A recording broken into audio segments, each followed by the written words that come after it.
नमस्कार, मैं हूं परिवेशवाद सैन। ये वो दौर है संस्कृति और विरासत को अपने में संजोए हुए। ये शहर इंदौर है, इंदौर है, इंदौर है। बहुत बहुत स्वागत आप सभी का, अभिनंदन एमपी के विकास पथ हमारे खास कार्यक्रम में। सुबह में इस वक्त इन्वेस्टर्स समिट चल रहा है, निवेश चल रहा है। प्रधानमंत्री कहते हैं कि विकसित भारत में मध्य प्रदेश की भूमिका बहुत महत्वपूर्ण है। सूबे के मुखिया कहते हैं कि मध्य प्रदेश में जो दिख रहा है वो कल है, जो आ रहा है वो उसके आने वाले कल की तैयारी है। आज मध्य प्रदेश कहता है बाकी सब शेष है, मध्य प्रदेश में निवेश है। बहुत अभिनंदन, बहुत स्वागत आप सभी का। एक खास पैनल, कल के भविष्य, सभी से चर्चा करेंगे, बताएंगे आपको, समझाएंगे आपको अगले 1 घंटे तक कि कैसे मध्य प्रदेश बाकी सूबे से अलग है, क्योंकि यहां हो रहा निवेश है।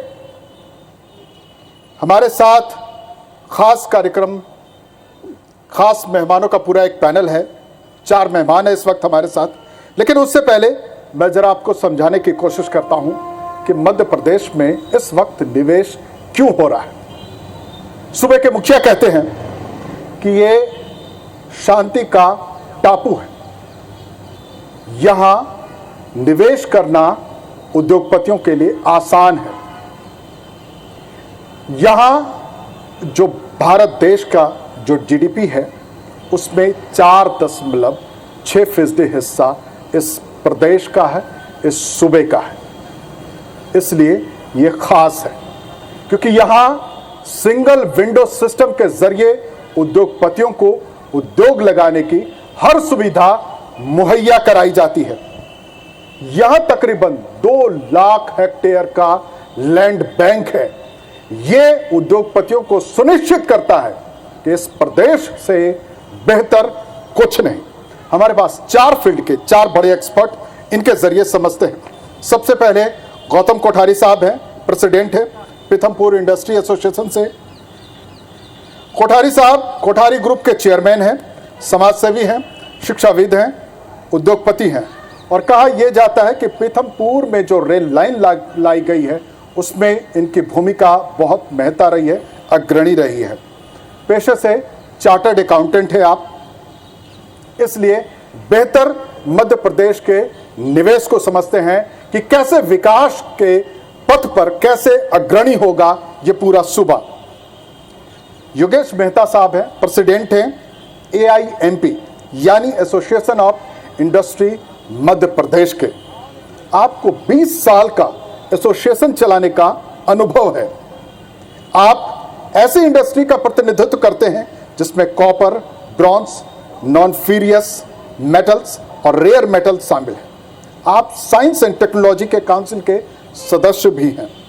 आपको राज्य से कई राष्ट्रीय स्तर के और राज्य स्तर के पुरस्कार मिल चुके हैं। तीसरे खास मेहमान हमारे श्रेष्ठा गोयल जी हैं, जो फार्मा से हैं लेकिन खास करके हर्बल प्रोडक्ट की एक्सपर्टीज मानी जाती हैं। कई कंपनी चलाती हैं, खास तौर पर महिलाओं को एक तरीके से कह सकते हैं कि उद्यमी बनाने में इनकी महत्वपूर्ण भूमिका रहती है। कई राज्य स्तरीय और राष्ट्रीय स्तर के अवार्ड मिल चुके हैं। चौथे मेहमान हमारे दर्शन कटारिया साहब हैं, प्रेसिडेंट है small scale drug manufacture association के। 30 साल का लंबा करियर का अनुभव है और पीथमपुर औद्योगिक संगठन में जो उसके आसपास के जो एरिया है उसमें कई कंपनियां हैं, उन कंपनियों को बड़े करीब से देखते हैं, समझते हैं। आपको कई नेशनल अवार्ड भी मिल चुके हैं और 8 देशों में यहाँ से जो एक्सपोर्ट होता है उनको बड़े करीब से देखते हैं, बेहतर समझते हैं। और युवाओं का पूरा एक फौज है हमारे साथ जो कल के भविष्य हैं, कल के बेहतर भविष्य हैं, उनसे भी समझेंगे, उनसे वो भी सीधा सवाल करेंगे मेहमानों से। तो सबसे पहले गौतम कोठारी साहब, ज़रा मैं आपसे समझता हूँ, क्योंकि माना यह जाता है कि पीथमपुर इंडस्ट्री जो बेल्ट है वो सबसे महत्वपूर्ण है इस वक्त अभी मध्य प्रदेश में निवेश के लिए, क्योंकि कम्युनिकेशन बहुत बेहतर, बहुत शानदार है। आपको क्या लगता है कि मध्य प्रदेश की ये जो निवेश की जो भूमिका चल रही है और मध्य प्रदेश को अग्रणी राज्य बनाने की जो भूमिका चल रही है उसमें कितनी बड़ी भूमिका निभाएगा? आपने सही कहा, पीथमपुर एक प्रकार से मध्य प्रदेश का आईना बन गया है औद्योगिक विकास को लेकर। पीथमपुर एक छोटा हिंदुस्तान है जी, जहां पूरे देश के कोने कोने से उद्यमी आए हैं और उन्होंने उद्योग स्थापित किया है, चाहे वो महाराष्ट्र के हों, चाहे गुजरात के हों, चाहे चेन्नई के हों, चाहे कर्नाटक के हों, चाहे बंगाल के हों, चाहे बिहार और उत्तर प्रदेश के हों। पूरे देश के उद्यमी, उनके औद्योगिक संस्थान पीथमपुर में हैं। जिस प्रकार से पीथमपुर का विस्तार हुआ है, आज स्थिति ये है कि वर्षों तक ये 3 सेक्टर्स में बटा हुआ था। गत कुछ वर्षों में इसमें चौथा, पांचवा, छठवां सेक्टर जुड़ा, वो भी भर गए। उसके पास एक स्मार्ट इंडस्ट्रियल पार्क बनाया गया, वो भी भर गया। अब औद्योगिक सेक्टर नंबर 7 विकसित हो रहा है और विकसित होने के पहले उसमें ज़मीन के लाले पड़ रहे हैं।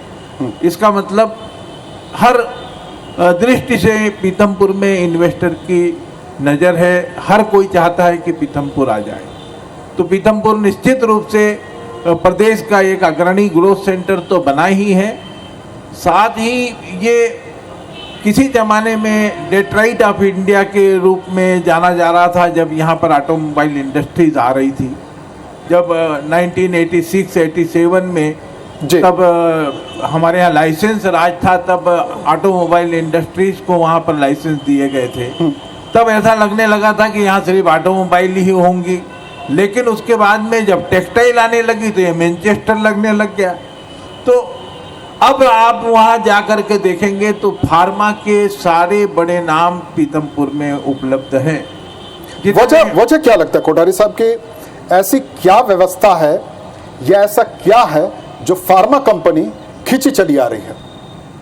निश्चित रूप से स्पेशल इकोनॉमिक जोन इसके लिए महत्वपूर्ण है। स्पेशल इकोनॉमिक जोन में एक प्रकार से जो सुविधाएं उपलब्ध थी और जिस प्रकार से निवेश के लिए सही अवसर था, क्योंकि जिस ज़माने में ये यहाँ स्पेशल इकोनॉमिक जोन बना था और फार्मा इंडस्ट्रीज आ रही थी, उसी समय में देश में उत्तरांचल और ये बद्दी वगैरह के जो क्षेत्र थे जहाँ पर सरकार ने बहुत सारी छूटें दी थी और फार्मा इंडस्ट्री जब वहाँ जा रही थी जी, तब उसी समय जब यहाँ से फार्मा इंडस्ट्री उठ करके दूसरी जगह जा रही थी, ठीक उसी समय ऐसी जेड में ये बड़े बड़े निवेश फार्मा सेक्टर में आए, क्योंकि यहाँ वही सारी सुविधाएं इनको उपलब्ध थी, बेहतर सुविधाएं थी।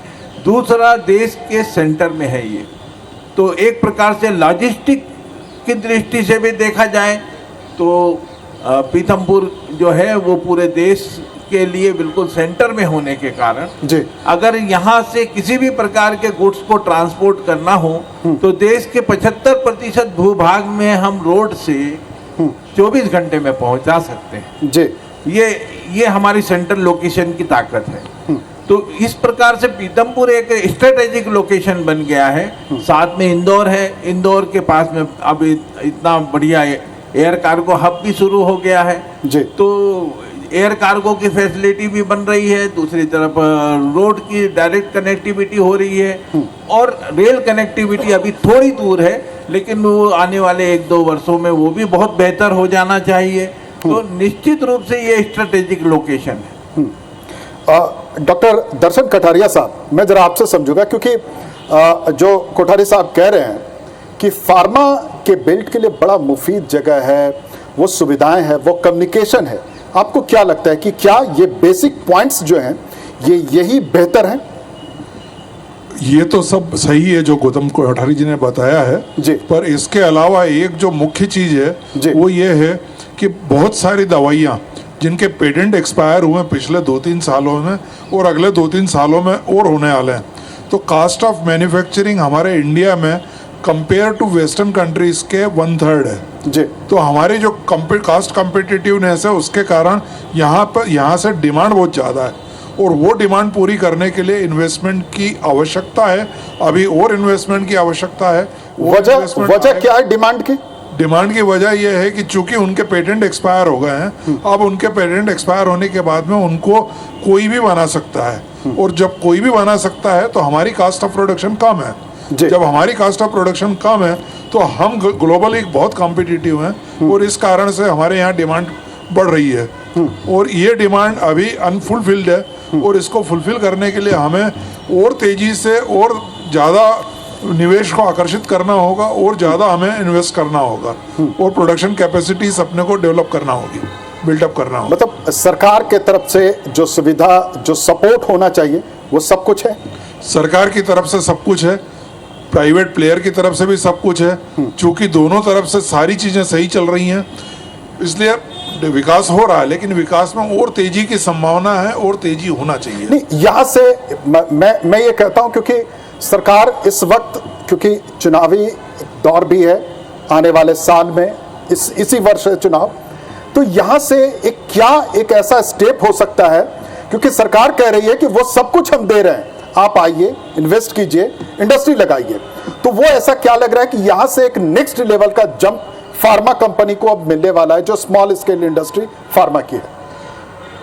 एक जो चीज़ मेरे ध्यान से जो होना चाहिए वो ये है कि चूंकि ये एक्सपोर्ट ओरिएंटेड सारा काम होना है, एक्सपोर्ट का बिजनेस आज है कल नहीं है किसी भी सिचुएशन में, तो ऐसी स्थिति में लेबर लॉस में थोड़ा सा रेशनलाइजेशन की ज़रूरत है और वो एक बार अगर होता है और वो वैसे भी ड्यू है काफ़ी समय से, सेकंड जनरेशन जो उसमें वो होने हैं, अमेंडमेंट होने हैं, वो ड्यू है और एक बार वो अगर होते हैं तो शायद स्पीड काफ़ी और बढ़ जाएगी।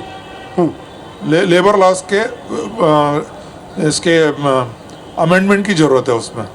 जी, आप सभी में से किन्हीं को कोई सवाल पूछना हो तो बेहिचक हाथ उठाएंगे, सवाल करेंगे।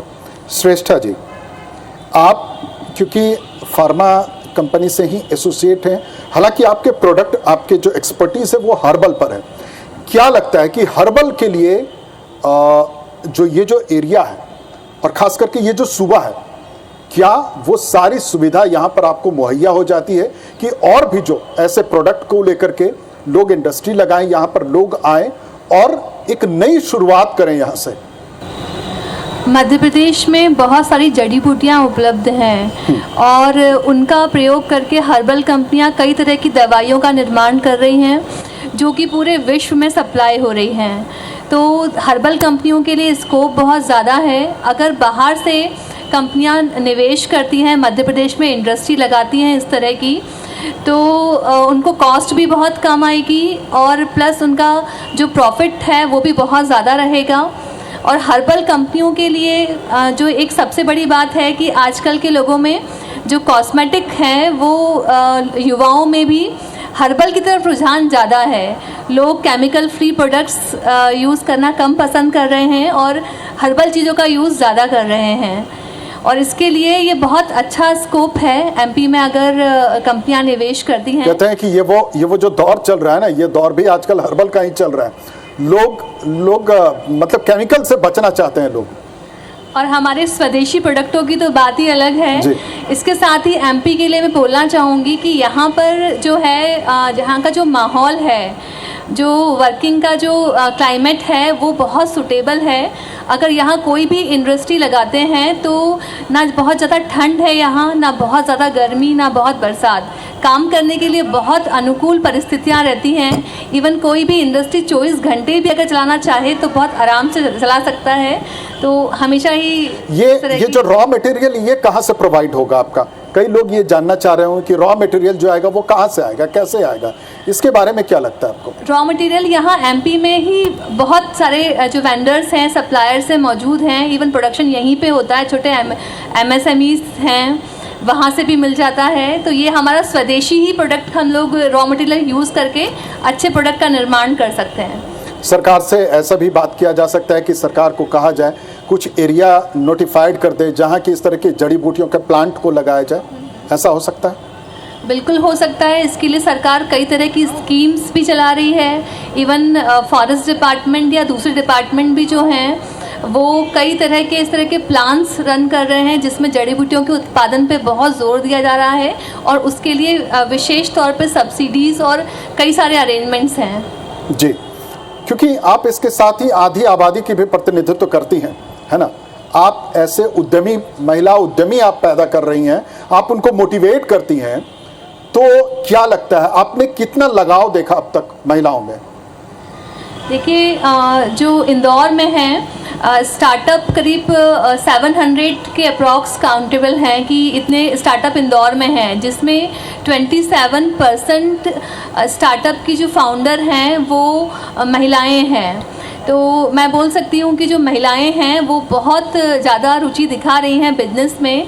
इस्टेब्लिश बिजनेस के साथ ही स्टार्टअप में भी उनका योगदान बहुत है और ये एक बहुत इम्पॉर्टेंट फैक्टर है हमारे लिए और इसके लिए गवर्नमेंट भी हमारी पूरी सपोर्ट कर रही है आगे आने के लिए जी। तो महिलाएं आगे आएंगी और इस तरह के निवेश होंगे और इस तरह की समिट के बाद तो इंदौर का विकास जो है वो एक इतिहास रचने वाला है। फुल स्पीड होने वाला है, फुल स्पीड इतिहास रचेगा। एमपी का विकास पथ जारी है। सवाल निवेश का है। सूबे की सरकार देश के हर बड़े उद्योगपतियों को और स्टार्टअप जो लगाना चाह रहे हैं उन सबको इस बात की 100% गारंटी के साथ कह रही है, आइए मध्य प्रदेश में स्वागत है आपका, देश के दिल में स्वागत है आपका, आप आइए और निवेश कीजिए और एक विकास के पथ पर, भारतवर्ष के विकास के पथ पर एक महत्वपूर्ण योगदान दीजिए। चौथे मेहमान से रूबरू कराते हैं, योगेश मेहता साहब हैं। मेहता साहब, क्योंकि इस तरीके के एसोसिएशन को चलाने का 20 साल का लंबा अनुभव है आपका और साइंस एंड टेक्नोलॉजी के आप काउंसिल के सदस्य भी हैं, मैं ज़रा आपके नज़रिए से समझना चाहता हूँ। फार्मा की बात हो गई, हर्बल की बात हो गई, इसके अलावा आपको क्या लगता है कि किस तरीके के डेवलपमेंट को लेकर के और काम करना चाहिए? देखिए, मध्य प्रदेश में हर क्षेत्र में विकास हो रहा है, चाहे वो ऑटोमोबाइल इंडस्ट्री हो, इंजीनियरिंग सेक्टर हो, चाहे फार्मा सेक्टर हो, हर्बल्स के लिए हमारे पास में बहुत सारे वनोपज है जिसका सरकार ने बोर्ड भी बनाया हुआ है। उस वनोपज के माध्यम से हम हर्बल्स प्रोडक्ट भी तैयार कर रहे हैं। हर तरह के स्मॉल स्केल इंडस्ट्रीज़ के लिए भी बहुत अच्छा माहौल है। इसके अलावा जो ज़रूरत है वो है एक अच्छी, जो हमारे अभी इलेक्ट्रॉनिक पॉलिसी की है, ऐसी पॉलिसी का एक अच्छा निर्माण हो जो सेमीकंडक्टर्स हम मध्य प्रदेश के अंदर बना सकते हैं। मध्य प्रदेश एक ऐसा राज्य है जहाँ पर, जैसा श्रेष्ठा जी ने बताया, मौसम की बहुत अनुकूलता है। इसमें हम 24 घंटे यहाँ पर बिना सर्दी बारिश, बिना गर्मी, सब तरफ से काम कर सकते हैं। यहाँ शांति का टापू है। यहाँ जब आदमी आता है इंदौर में तो रात को 2-2, 3-3 बजे तक घूमता है। मध्य प्रदेश के किसी भी जिले में रात को 3 बजे, 4 बजे, 5 बजे आप घूमिए, कहीं कोई समस्या नहीं आएगी। तो इस तरह के शांति के टापू पे अगर आईटी सेक्टर को बढ़ाने की बहुत ज़रूरत है। सेमीकंडक्टर पॉलिसी को बहुत अच्छा बनाकर, गवर्नमेंट ऑफ इंडिया की सेमीकंडक्टर पॉलिसी बन चुकी है। मध्य प्रदेश शासन को तत्काल इसमें सेमीकंडक्टर पॉलिसी बनाकर हम हमारे जो विदेशों में जो ताइवान में जो मैन्युफैक्चरिंग हो रहा है, चाइना में जो मैन्युफैक्चरिंग हो रहा है, आज चिप की बहुत समस्या है, हम उस चिप का यहाँ पर उत्पादन करके इस आत्मनिर्भर भारत की दिशा में एक कदम आगे बढ़ा सकते हैं। इसके अतिरिक्त यहाँ पर फार्मा इंडस्ट्री है लेकिन उसका रॉ मटेरियल नहीं है। एपीआई जो बल्क हमारे ड्रग्स होते हैं उसको बनाने के लिए हमको बहुत आवश्यकता है। अभी भी फार्मा का 70% रॉ मटेरियल एपीआई चाइना से इंपोर्ट होता है, जो हमारे लिए बहुत दुखद विषय है। तो एपीआई के लिए हमें एक डेडिकेटेड पार्क्स बनाने की ज़रूरत है कि जिसके अंदर बल्क ड्रग बनेगा। और सबसे बड़ी जो एपीआई में प्रॉब्लम होती है वो वाटर पॉल्यूशन की होती है। तो इस वाटर पॉल्यूशन के लिए कॉमन इफ्लुएंट ट्रीटमेंट प्लांट्स सरकार द्वारा स्थापित किए जाए। कॉमन इफ्लुएंट में सिर्फ बल्क ड्रग को ही उस इफ्लुएंट में शोधित किया जाए पानी को। ऐसी अगर हम फैसिलिटी देते हैं तो निश्चित तौर पे जो बैकवर्ड इंटीग्रेशन हमारे फार्मा जोन का होना चाहिए वह होगा।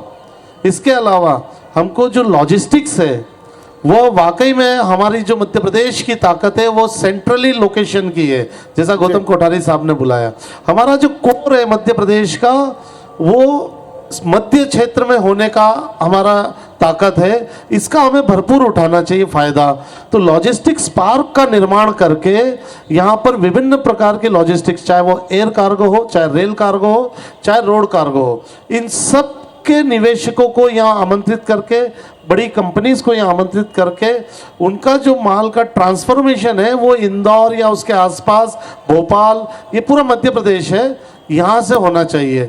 तो हम किसी भी प्रदेश में माल पहुँचाना हो जैसा 24 घंटे में हम वहाँ पर पहुँचा सकते हैं। ये तभी संभव होगा जब यहाँ पर बड़े स्तर पर logistics park, warehouses, cold storages और जो कोल्ड चेन है उसके लिए हमें प्रयास करने की आवश्यकता है। मतलब योगेश मेहता साहब कह रहे हैं कि जैसे एक शरीर के अंदर जब दिल धड़कता है तो पूरे शरीर में खून की प्रवाह होती है, उसी तरीके से हिंदुस्तान का ये दिल जब धड़कता है तो हर जगह यहां से कम्युनिकेशन दिखते हैं। सवाल इसके थोड़ा सा इतर मेहता साहब ये भी मैं समझना चाहूंगा, क्योंकि कहा यह जाता है कि सिंगल विंडो सिस्टम के जरिए, यानी कोई उद्योगपति, कोई इन्वेस्टर्स किसी जमीन पर अगर उंगली रखता है तो 24 घंटे के अंदर सरकार कह रही है कि हम उसको वो सारी सुविधा मुहैया करा सकते हैं उद्योग लगाने के लिए।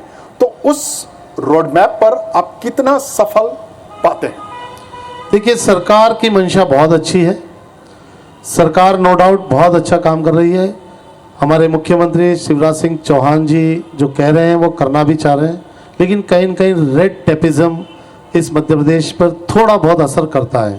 तो इस रेड टेपिज्म को हटाने के लिए जब उद्योगपति सक्रिय होगा, उद्योगपति अपनी बात पहुंचाएगा सरकार तक कि मुझे यहाँ समस्या आ रही है, तो निश्चित तौर पे सिंगल विंडो 24 आवर्स में क्लियरेंसेस वह संभव हो पाएगा। अभी थोड़ी और इसमें गुंजाइश है। मेहता साहब माफ कीजिएगा, मुझे लगता है कि इसमें ये जो आप लोगों का जो एसोसिएशन होता है ये भी बड़ी महत्वपूर्ण भूमिका निभा सकता है कि इमीडिएट आप अधिकारियों तक पहुंच करके उनको ओवरऑल करके उनको चेंज कर सकते हैं, सोच और नजरिया अधिकारियों का बदल सकते हैं।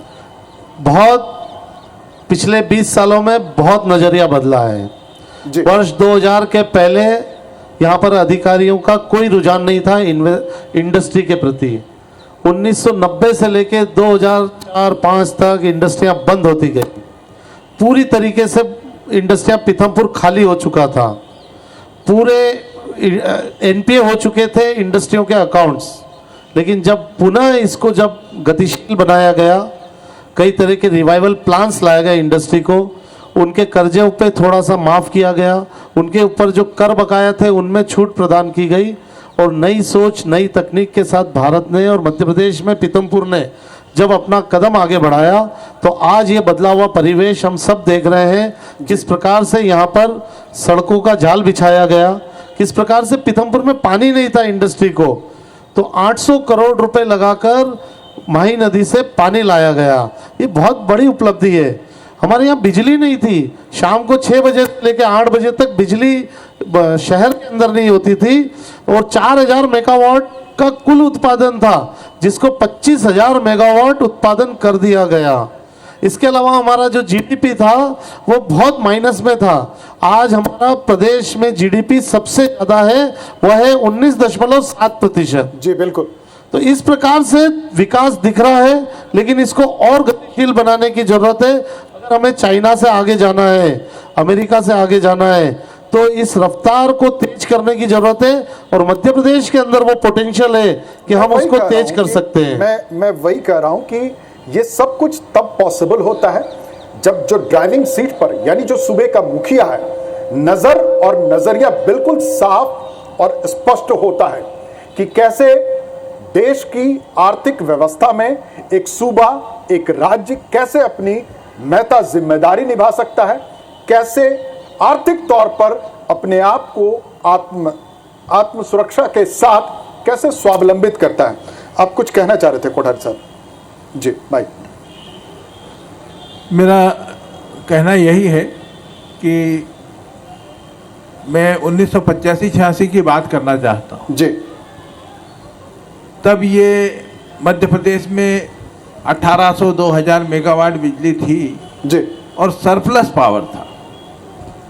सरप्लस इसलिए था कि हमारे पास में इतना उद्योग वगैरह नहीं थे। सरकार ने तब एक नीति बनाई, केंद्र सरकार ने पीथमपुर को ग्रोथ सेंटर दिया। प्रदेश में 5 ग्रोथ सेंटर सेंट्रल गवर्नमेंट ने दिए। ये पीथमपुर को सेंट्रल गवर्नमेंट का दिया हुआ ग्रोथ सेंटर है। 2 साल में उद्योग लगने चालू हुए। सरकार अपने जो पंपलेट में 3 इक्के दिखाया करती थी कि हमारे पास पावर है, मैन पावर है, पीस है। तो 2 साल में तो पावर खत्म हो गई। 89-90 में तो पावर की हालत बहुत ही बुरी हो गई और 4-4, 8-8 घंटे की कटौती होने लगी। मैन पावर जिसको हम बोलते थे हमारे पास बहुत पावर है, मैन पावर है, बहुत भीड़ थी लेकिन अनस्किल्ड थी। जो उद्योग आ रहे थे वो बहुत टेक्निकल थे, इंजीनियरिंग के उद्योग थे जिनकी मशीनें सब डिजिटल मशीनें थी, CNC मशीनें थी, VMC मशीनें थी जी। तो यहाँ का मेन पावर उसके कोई काम का नहीं था, वो मेन पावर भी बाहर से लाना पड़ रहा था जी। और रही बात पीस की जो बात हमारे मुख्यमंत्री जी कहते हैं और यहाँ की पीस की जो बात होती है वो बात ये मेन डे लॉस से होती है जी। इंडस्ट्री में मेन डे लॉस तब नहीं था। जब इंडस्ट्री ही नहीं थी तो मेन डे लॉस कहाँ से होता? जी। तो मेन डे लॉस नहीं था। लेकिन धीरे धीरे जो हमारे लेबर लॉस थे उन लेबर लॉस ने मेन डे लॉस की स्थिति बनाना भी शुरू करी जी। लेकिन बेहतर हुआ। इंदौर जैसा योगेश जी ने कहा, कम से कम 150-200 इंडस्ट्री को MPFC ने ताले लगाए थे पीथमपुर में और वो बंद पड़ी थी। लेकिन समय ने करवट ली और वो बंद इंडस्ट्रीज भी सब नए लोगों ने परचेज करके और उसको वापस से रिवाइव किया और रिवाइव करने के बाद में आज जो पीथमपुर की स्थिति है वो निश्चित रूप से बहुत अच्छी है। मेरा कहना यही है कि सरकार की छोटी से छोटी अगर समझ जो है कोई पॉलिसी में चेंजेस हैं वो हम उद्योगों को बहुत ज़्यादा प्रभावित करती है। एक छोटी सी गलती उद्योगों के लिए बहुत समस्या भी ला सकती है और एक छोटा सा सुधार उद्योगों को निहाल कर सकता है। मतलब आप लोगों को लग रहा है कि इस वक्त सरकार का जो नजरिया है, जो नजर है, बिल्कुल स्पष्ट, बिल्कुल साफ है कि सरकार चाहती है कि उद्योगपति आए। 1987-88 के समय में पीथमपुर में जो जमीनों का अलॉटमेंट था उसमें कम से कम जो समय लगता था वो 1 से सवा साल लगता था। आज हम 1 दिन की बात कर रहे हैं लेकिन 1 हफ्ता या 1 महीने में तो जमीन मिल ही जाती है। जी। सूबे की सरकार यानी मुख्यमंत्री शिवराज सिंह चौहान साहब कहते हैं कि इस राज्य में लेबर लॉज में भी बहुत सारे बदलाव लाए गए हैं। 0 मैन डेज लॉस यानी यहां जो कर्मचारी काम करते हैं वो आंदोलन नहीं करते, वो हड़ताल नहीं करते, इसलिए ये इंडस्ट्री के लिए बेहद मुफीद जगह है। दर्शक से कोई सवाल करना चाह रहे हैं? जी नमस्कार। जी नमस्कार। मैं Pramod Dafaria, past president association of industries. पहली बात तो जो आपने बोला वो 100% सच है कि Indore is a good place. Transportation का हब है, बीइंग ईस्ट टू वेस्ट और नॉर्थ टू साउथ का सेंट्रल जोन होने से ट्रांसपोर्टेशन कम्युनिकेशन बहुत अच्छा है। यहाँ का क्लाइमेट भी बहुत अच्छा है, यहाँ के लोग भी बहुत अच्छे हैं। लेकिन उसका रिजल्ट क्या है? अगर पिछला GIS आप देखेंगे उसमें मैंने पर्सनली अटेंड किया था तो उसके अंदर अंबानी फैमिली में अनिल अंबानी, मुकेश अंबानी दोनों आए थे। JP सर थे, JP से इंडस्ट्री से थे और अन्य कई इंडस्ट्री से थे। आप बताइए उनमें से कितने लोगों ने यहाँ पे इन्वेस्टमेंट किया? कोठारी सर। निश्चित रूप से जो डफरिया जी पूछ रहे हैं, पिछले 5 इन्वेस्टर समिट में करीब 17 लाख करोड़ के MOU आए और 1.5 लाख करोड़ के MOU उसमें से धरातल पर हुए। अब आप कहेंगे कि ये परसेंटेज वाइज 8-9% है ना। अब आप इसको इस तरह से देखिए कि जो इन्वेस्टर है उसके लिए पूरा हिंदुस्तान है, अकेला मध्य प्रदेश नहीं है। बहुत बड़ी बात। और उसके लिए जब पूरा हिंदुस्तान है तो वो हर प्रदेश के समिट में जाता है और अपना प्रस्ताव दे के आता है। तो अब मान लीजिए कि उसने 10 स्टेट में अपने प्रस्ताव दे रखे, जाएगा तो वो एक ही में। तो कोई भी इन्वेस्टर्स के जो प्रपोजल है उसकी संभावना 10% आने की, निवेश को होने की होती है, उससे ज़्यादा नहीं होती। निवेशक सम्मेलन सिर्फ इन प्रस्तावों को लेने के लिए नहीं होते, निवेशक सम्मेलन होते हैं प्रदेश की ब्रांडिंग के लिए। आप उद्योगपति हैं, आप जानते हैं आपको एक प्रोडक्ट की ब्रांडिंग करने में आप करोड़ों अरबों रुपए खर्च कर देते हैं और उसके बाद में वर्षों तक वो ब्रांडिंग आपको खरबों रुपए कमा करके देती है। तो ऐसी स्थिति में क्यों ना प्रदेश सरकार प्रदेश की ब्रांडिंग करे। वो ब्रांडिंग आज के लिए नहीं है, वो कई आने वाले वर्षों के लिए है। तो इस बात को हमें ध्यान रखना जरूरी है। आज 10% आया, लेकिन धीरे धीरे आने वाले समय में वही इन्वेस्टर जब हम अवसर देखेंगे मध्य प्रदेश में आएंगे। Sir, myself Tarun Vyas, I am Secretary for Association of Industries Madhya Pradesh. आपने कहा कि ज़मीन बहुत है, पर एक कहावत है सर कि बड़े को गद्दी और छोटे को प्यार और बीच वाला बेचारा ठन ठन गोपाल। तो इस प्रदेश में MSME के लिए क्या है? अगर आज 1,00,000 स्क्वायर फुट, 5,00,000 स्क्वायर फुट, 10 एकड़ ज़मीन तो उंगली रखने पे मिलती है, ठीक है, तो उसकी इंसिलरी के लिए 20,000 फुट ज़मीन कहाँ है? या इस पर थोड़ा सा प्रकाश डालें सर। योगेश मेहता साहब। इंदौर के आसपास ही हमारे मंत्री जी का ये दावा है कि 5,000 एकड़ ज़मीन हमने चिन्हित की है। लेकिन ये बात सही है, थोड़ी सी विडंबनापूर्वक कहना चाहूँगा कि फर्नीचर क्लस्टर की तैयारी शुरू हुई थी बहुत ज़ोर शोर से जी। 400 एकड़ ज़मीन दिखाई गई, ज़मीन पे ले जाया गया और ज़मीन जब देखी गई तो लगा कि यार फर्नीचर क्लस्टर मूर्त रूप लेगा जी। 150 उद्योगपतियों ने उसमें निवेश की रुचि दिखाई। माननीय मुख्यमंत्री जी के साथ में बैठक हुई, लेकिन जब उस ज़मीन की असली हकीकत पता की गई तो उसमें से 350 एकड़ ज़मीन वन विभाग की निकली। वन विभाग ने वहाँ पर अपना रेड टेप लगा दिया कि ये ज़मीन हम नहीं दे सकते। ये बात भी सही है कि पर्यावरण के साथ खिलवाड़ भी नहीं किया जा सकता है।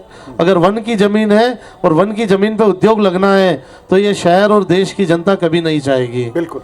तो इस प्रकार से जो अधिकारियों ने नीचे से गलत सूचना देकर ऊपर शासन प्रशासन में बैठे लोगों को मिसगाइड किया। वही जो रेड टेपिज्म वाली बात, रेड टेपिज्म सरकार की मंशा पे नहीं है, बल्कि नीचे जो ब्यूरोक्रेसी है उसको समझदार होना पड़ेगा। उसको बहुत समझदारी के साथ अपने जमीन चिन्हित करके उन लोगों को बिठाना होगा। मैं अक्सर कहता हूं कि जो ब्यूरोक्रेसी है, ब्यूरोक्रेसी को मॉनिटर करने की जरूरत है।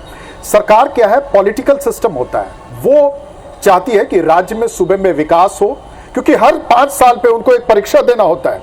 हर 5 साल पर अपने जनता स्वरूप भगवान से वो सामना करने जाते हैं और उनसे वो चुनाव जीतने की, चुनाव में वोट देने की अपील करते हैं।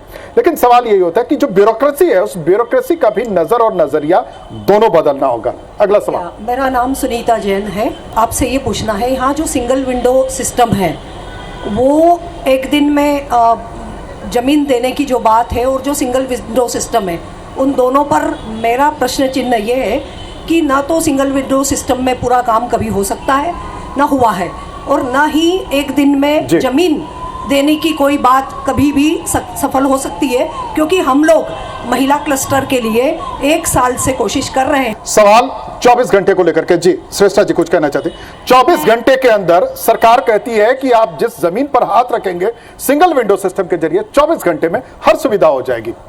मैं सुनीता जी की बात से बिल्कुल सहमत हूँ, क्योंकि महिला क्लस्टर के लिए हम लोग करीब 1 साल से हमारा पूरा वुमेन एंटरप्रेन्योर ग्रुप लगा हुआ है, और जब इसकी सहमति भी मिली तो हम लोगों को ज़मीनें दिखाई गई इंदौर से 40 किलोमीटर दूर। वहाँ जाके किसी भी स्टार्टअप वाली महिला के लिए, महिला उद्यमी के लिए या अपनी फैक्ट्री लगाना और वहाँ पर काम करना बहुत ही मुश्किल है, प्रैक्टिकली पॉसिबल नहीं है। एक दिन में जो बोलते हैं कि एक दिन में काम हो जाता है, इस बात से मैं बिल्कुल ही सहमत नहीं हूँ कि एक दिन में काम हो पाता है। कोठारी साहब क्या कहते हैं आप? जो मुख्यमंत्री जी जिस बात को कह रहे हैं वो भी सही है और जो बहन जी कह रही हैं वो भी सही है। उसके पीछे कारण है।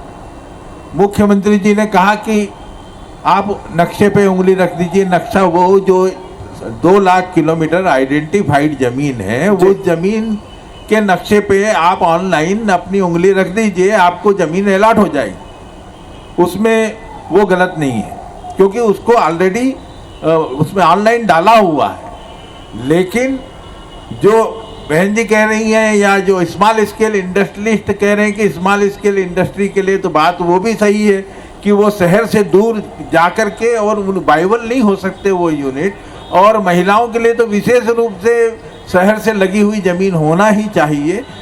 जी, इसमें दर्शन साहब, इसमें मैं कुछ ऐड करना चाहूँगा। जब 1990 में 88-90 में जब पीथमपुर क्षेत्र बना था, तब इंदौर से पीथमपुर का डिस्टेंस 32 किलोमीटर हुआ करता था। वो महू से घूम कर जाते थे। जी, पीथमपुर बनने के बाद में उसके जो रास्ता बनाया गया, आज पीथमपुर हमारे यहाँ से 23 से 24 किलोमीटर है मध्य क्षेत्र से। प्लस जो पीथमपुर के उद्योगपति हैं, जो पीथमपुर के प्रोफेशनल्स हैं, उन लोगों ने थोड़ा सा अपने रेजिडेंशियल एरिया पीथमपुर की तरफ वो कर लिए, तो यहाँ से वो पीथमपुर राऊ तक चले गए। तो अब उनके लिए डिस्टेंस बच गया सिर्फ 10 से 11-12 किलोमीटर। तो ये जो है ये विकास के कारण ही संभव हुआ है। उस समय 32 किलोमीटर था, आज 11 किलोमीटर है, तो ये भी समय के साथ ही हुआ है। जी, अगला सवाल। मैं doctor Anil Khariya, president Indian pharmaceutical association MP state में। मेरा ये कहना है कि जब हम नए एंटरप्रेन्योर्स की बात करते हैं, तो आजकल की जो नई जनरेशन है वो एक साथ बहुत बड़ा बिजनेस तो नहीं खड़ा कर सकती है, और वो माइक्रो से स्मॉल में आएंगे धीरे धीरे, और स्मॉल से मीडियम में, और उसमें बरसों निकल जाते हैं। और जब हम ये इन्वेस्टर सबमिट करते हैं, तो जो बड़े बड़े औद्योगिक घराने जो 500 करोड़ 1000 करोड़ इस तरह के जो इन्वेस्टमेंट करने वाले हैं, उनकी बात होती है। लेकिन हम एमएसएमई के लिए और जो न्यू एंटरप्रेन्योर्स हैं, इनकी बात उतनी नहीं हो पाती है। इसके ऊपर मेरे ख्याल से सरकार को कुछ ध्यान देना चाहिए। कटारिया साहब। मेरा जो खुद का व्यक्तिगत अनुभव रहा है, मैं जापान गया था। जापान में बहुत बड़ी संख्या में पारिवारिक उद्योग है।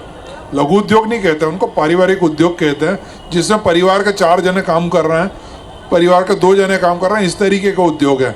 अमेरिका में 98% जो उद्योग या व्यवसाय हैं वो स्मॉल एंटरप्राइज में आते हैं, और वहाँ का स्मॉल एंटरप्राइज अपने यहाँ के लघु उद्योग के बरोबर ही है। तो हमारे यहाँ की सरकार भी लघु उद्योग को लेकर के चिंतित भी रहती है और करते भी हैं।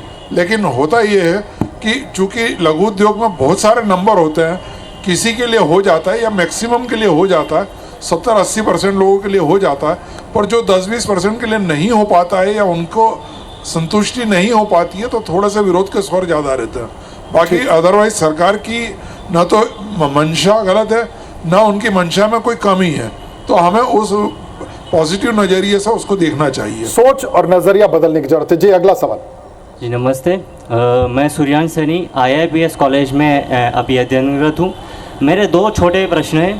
पहला तो ये कि अभी हम $150 बिलियन की हमारी GDP है एमपी की, और मुख्यमंत्री जी ने ये कहा है कि 2026 तक $550 बिलियन की हमको GDP पहुंचानी है। तो मेरा सवाल है कि ये बहुत ज़्यादा एम्बिशियस सपना नहीं दिख रहा कि एकदम 400 बिलियन का जंप मारना चाह रहे हैं? ठीक है, और कोई सवाल इनसे जुड़ा हुआ? सर, मैं योगेश मेहता जी से पूछना चाहूँगा। आपने कहा कि सेमीकंडक्टर से related policy government of India ने बनाई है, तो सेमीकंडक्टर के क्षेत्र में और विभिन्न क्षेत्र में जिसमें युवा उद्यमी आगे आना चाहते हैं, उसमें सरकार ने कौन कौन सी योजनाएं बनाई है और उन्हें किस तरह से युवाओं को बेनिफिट दिया जा रहा है, उसके बारे में थोड़ा सा यदि आप बताएंगे तो अच्छा रहेगा। देखिए, सरकार की सबसे पहले अगर आपका स्टार्टअप है तो आप स्टार्टअप इंडिया में आप उस पर रजिस्ट्रेशन कीजिए। अगर आपका स्टार्टअप अप्रूव होता है तो गवर्नमेंट ऑफ इंडिया की तरफ से आपको इनकम टैक्स 3 वर्ष तक उसमें छूट प्रदान होगी। उसमें अगर आपके स्टार्टअप में मैन्युफैक्चरिंग स्टार्टअप है तो उसके प्लांट बिल्डिंग एस्टेब्लिशमेंट में भी आपको सब्सिडी प्राप्त होगी। उस स्टार्टअप के माध्यम से अगर आप कोई उद्योग स्थापित करना चाहते हैं, मैं आप लोगों को युवाओं को एक सबसे अच्छी बात बताना चाहता हूँ। Government of Madhya Pradesh MSME department की जो पॉलिसी है वो मध्य प्रदेश पूरे भारत में किसी भी राज्य की इतनी सुंदर पॉलिसी नहीं है। आप बिल्डिंग बनाएं, मशीन लगाएं, प्लांट लगाएं, आपको 40% की सब्सिडी है। ये सामान्य व्यक्ति के लिए है। यदि वह महिला उद्यमी है तो उसको 2% और बढ़ जाती है। वो SC/ST है तो 2% और बढ़ जाता है। और अगर आप उसमें से 25% आपका उत्पाद एक्सपोर्ट कर रहे हैं तो आपको 2% पुनः और बढ़ जाती है। कुल मिला के 48% का कैपिटल इंसेंटिव सब्सिडी। किसी भी राज्य में बिल्डिंग के ऊपर कभी सब्सिडी नहीं मिलती है, सिर्फ पूंजी निवेश जो मशीन में होता है उसी पे मिलती है। उसमें भी एक कैप है, लेकिन यहाँ पर किसी प्रकार का कोई कैप नहीं है। आप 10 करोड़ का निवेश कीजिए, 4 करोड़ रुपए सरकार से वापस लीजिए। अच्छा, सैनी साहब कह रहे हैं कि ये सपना ज्यादा बड़ा तो नहीं हो गया? ये सपना कतई बड़ा नहीं है, बल्कि इस सपने को हम और आगे जाके पूरा कर सकते हैं। सैनी जी देखिए, जब जीडीपी की बात आती है तो 3 फैक्टर्स जीडीपी बढ़ाते हैं। सबसे पहले होता है एग्रीकल्चर, दूसरा होता है इंडस्ट्री, तीसरा होता है टूरिज्म। हमारे यहाँ की एग्रीकल्चर ग्रोथ 20% है। हमको इस 20% ग्रोथ को वैल्यू एडिशन में चेंज करने की जरूरत है। अगर यहाँ गेहूं ज्यादा हो रहा है तो यहाँ आटा बनाने की जरूरत है। अगर आटा बन रहा है तो ब्रेड बनाने की जरूरत है, बेकरी डालने की जरूरत है। पूरे विश्व में हम यहाँ से आटा, ब्रेड सप्लाई कर सकते हैं। कटारिया सब कुछ कहना चाह रहे थे। आपके जो सपने की बात कही है, 150 बिलियन से 550 बिलियन डॉलर की जो बात कही आपने जी, वो सपना बिल्कुल सही है, बहुत उचित है। कारण क्या है कि विश्व परिदृश्य बहुत तेजी से बदल रहा है। विश्व में बहुत से देश आज हिंदुस्तान की तरफ देख रहे हैं कि हमारी मैन्युफैक्चरिंग यहाँ से हो। वो देख रहे हैं कि हमें सर्विस यहाँ से मिले। वो रिलायबल पार्टनर के रूप में भारत की तरफ देख रहा है, और उनकी अपेक्षाओं के ऊपर खरा उतरने के लिए हमें भी उतनी ही तेजी से अपने आप को गियर अप करना होगा। सवाल सर, सभी को नमस्कार। मैं अतुल पांडे IAPS DV से हूँ। मेरा क्वेश्चन फार्मेसी से रिलेटेड है कि चाइना में अभी कोविड-19 बहुत बढ़ रहा है, तो वहाँ पे मैंने अभी कुछ दिन पहले न्यूज़ देखी थी कि वहाँ पे मेडिकल क्राइसिस, मेडिसिन की क्राइसिस बहुत बढ़ रही है, और वो इंडिया से उनके ड्रग्स जो इंडिया से यूज़ करने के लिए वो कर रहे हैं। सो यहाँ के गवर्नमेंट का क्या है कि मतलब अपने पीतमपुर से कैसे सारे ड्रग्स हम वहाँ पे एक्सपोर्ट कर सकते हैं? ठीक है। चाइना और कोविड का रिलेशन थोड़ा सा सस्पिशियस ही रहता है। ना तो उस पर विश्वास किया जा सकता है कि वो जो खबर दे रहे हैं वो कल सही थी या आज सही है। कल वो दिखा रहे थे कि 7 दिन में 20-20 मंजिल का हॉस्पिटल बना रहे थे, आज वो कह रहे हैं बेड नहीं है। कल वो कह रहे थे कि पूरे दुनिया भर के लिए दवाई उनके पास में, आज वो कह रहे हैं कि दवाई हमें दीजिए। तो हमें नहीं मालूम कि वहाँ क्या चल रहा है, पर यह है कि वो उनकी विश्वसनीयता खो रहे हैं, वो उनकी विश्वसनीयता को धूमिल कर रहे हैं, और उसका फ़ायदा हमें लेना चाहिए।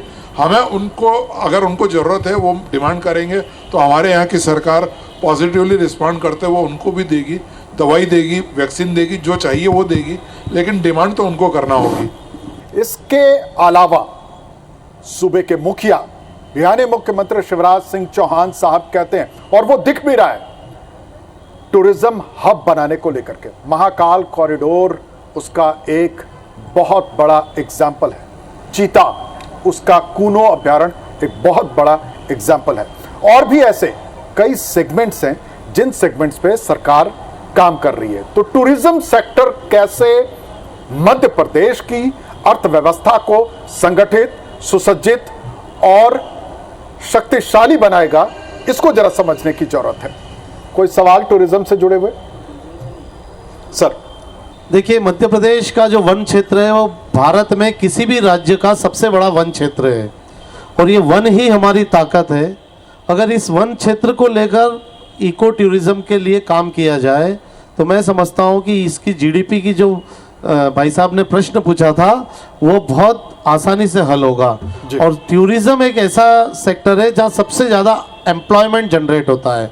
डायरेक्ट एम्प्लॉयमेंट अगर किसी फील्ड में होता है वो टूरिज्म सेक्टर में होता है। तो हमें इन चीज़ों को उभारने की ज़रूरत है।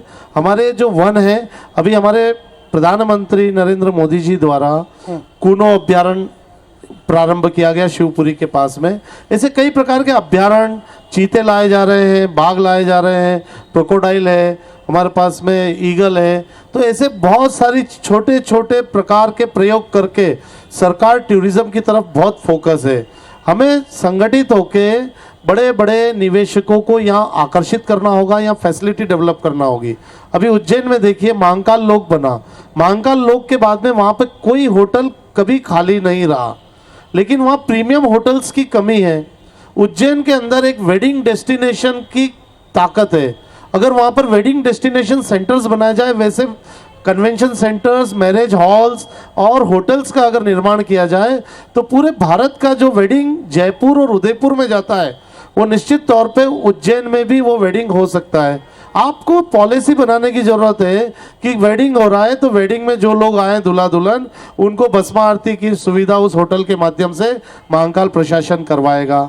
इस प्रकार के छोटे छोटे सरकार और निवेशक इसको कड़ी जोड़ने की ज़रूरत है। अगर वन क्षेत्र है तो उसको सफारी कराने की सुविधा होटल के माध्यम से प्रोवाइड हो, तो वो अपने पैकेज में दे कि भाई आपको रूम के साथ में सफारी फ्री मिलेगी ये होटल, और होटल को ये सुविधा कौन देगा? सरकार देगी। तो इस प्रकार की पॉलिसी जब हम बनाएंगे, रिवर फ्रंट से हमारे पास में नर्मदा मैया की असीम कृपा है, बहुत सारे डैम्स हैं, डैम्स में हमको वाटर स्पोर्ट्स के प्रायोजन शुरू करना चाहिए।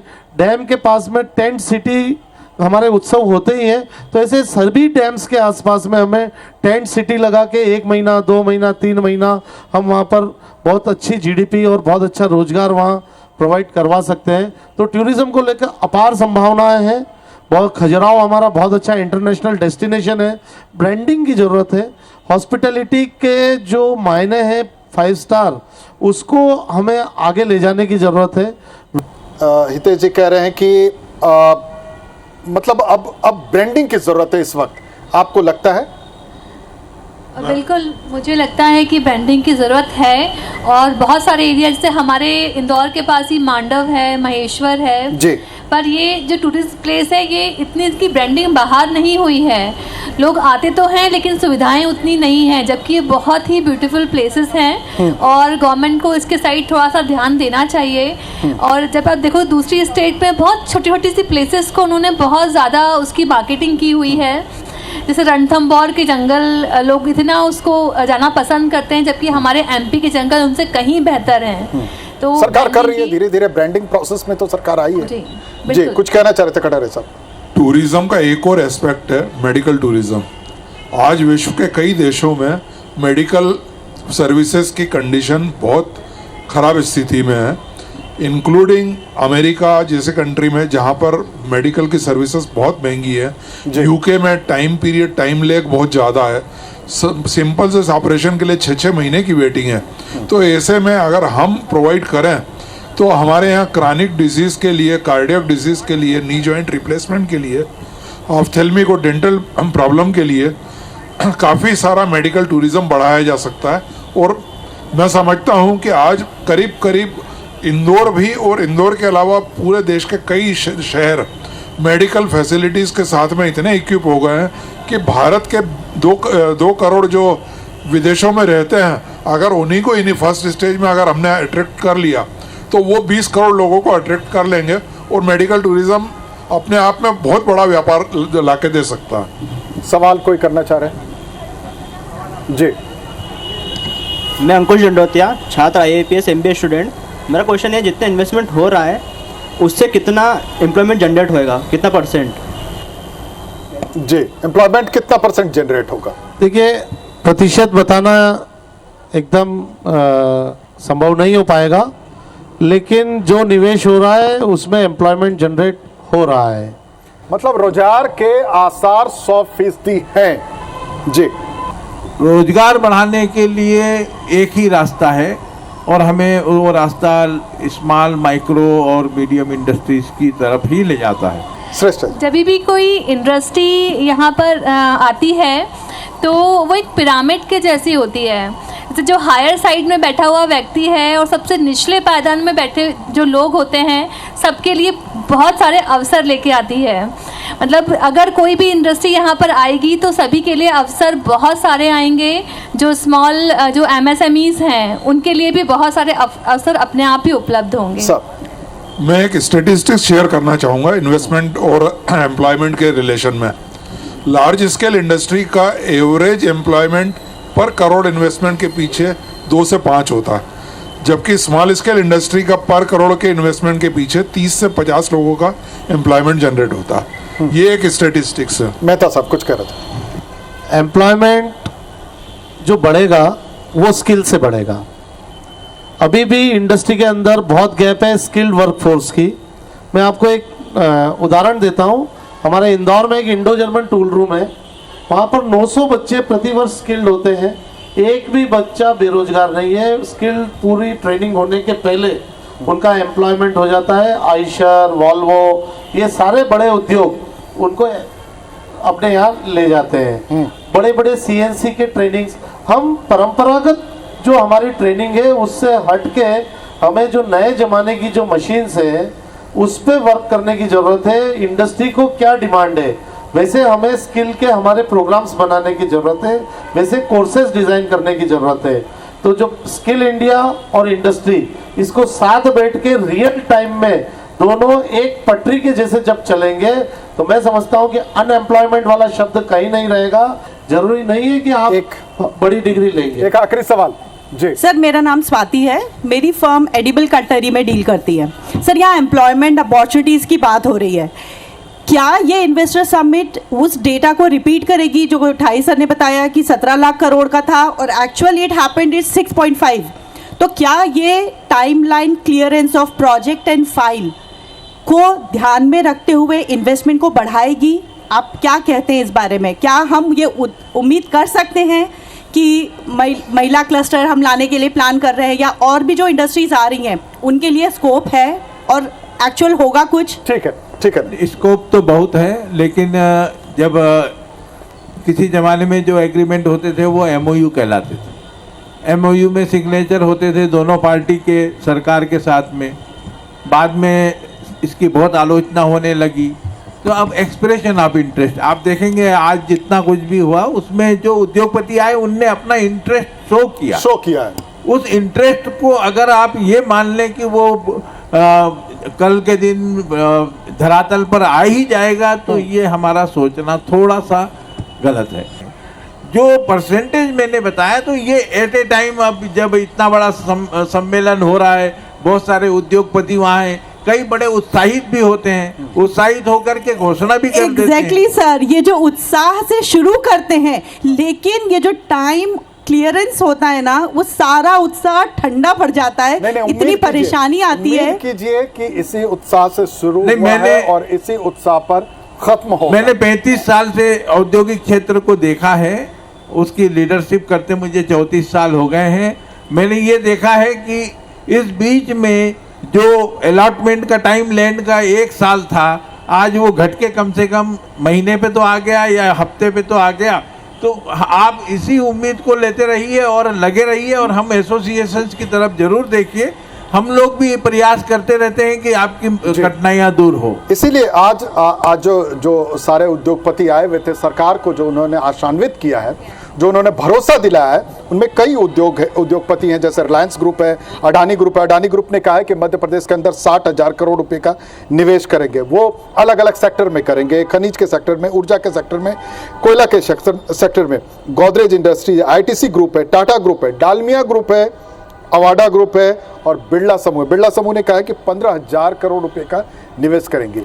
ये स्थिति है जो आज इस शो का ग्लोबल इन्वेस्टर समिट का पहले दिन का था शो, जिसमें सरकार को इन बड़े उद्योगपतियों ने आशान्वित किया है कि जो व्यवस्था सरकार दे रही है उसके अनुकूल ये आएंगे, उद्योग लगाएंगे। और जो सवाल अक्सर उठता है कि रोजगार की संभावनाएं कितनी प्रचंड होगी, तो सरकार इस चीज के लिए भी आपको आशान्वित करती है कि रोजगार भी पनपेगा, रोजगार भी मिलेगा लोगों को। तो इस खास पेशकश में इतना ही। एमपी का विकास पथ जारी है, लेकिन सवाल IBC 24 पर खबर देखिए और खबर को समझिए। बहुत बहुत शुक्रिया आप सभी का।